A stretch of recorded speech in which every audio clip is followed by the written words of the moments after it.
The Maharashtra government has appealed to the Supreme Court against the High Court order lifting the ban on Maggi. Maharashtra Food and Civil Supplies Minister Girish Bapat says the government is of the opinion that the ban on the fast food noodle brand should continue.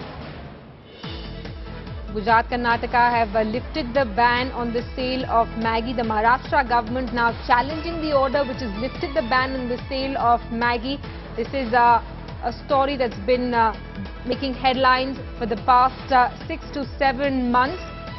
The prominent noodle brand was banned in several states after unsafe levels of MSG and lead were allegedly found in some samples. The ban was finally lifted. Now we have a situation where the Maharashtra government has appealed in the Supreme Court against the High Court order lifting the ban.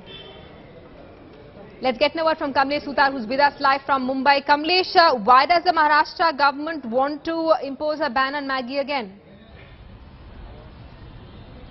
The state government is of the opinion that it's still not satisfied with the contents of Maggi, though the High Court had lifted the ban on Maggi some days back, and the state government feel that it is still not satisfied, and it believes that it should be banned in Maharashtra, and that is why the state government has decided to challenge the High Court order and has already moved to the Supreme Court against the order by High Court. The state government clearly the earlier samples that had come in has been expressing that it's not satisfied, but since the matter was sub judice, there wasn't a word coming in, and now that the state government deciding after legal opinions that it will move in the Supreme Court against the High Court's decision of lifting the ban in Maharashtra.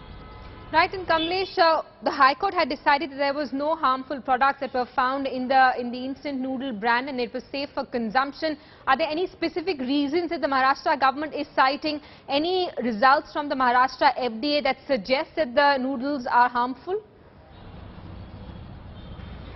Well, indeed, the report that had come in, there were 3 samples that were sent to the FDA, and not all the samples were cleared by the FDA. So, depending on that, the state government believes that some samples they feel were not satisfactory to the standard levels as they feel, and that is why they want to further challenge this order in the Supreme Court. On that basis, the state government taking this decision, of course, after legal consultations with the Law and Judiciary Department of the state government, and now they have decided that they will challenge the ban that was lifted by High Court.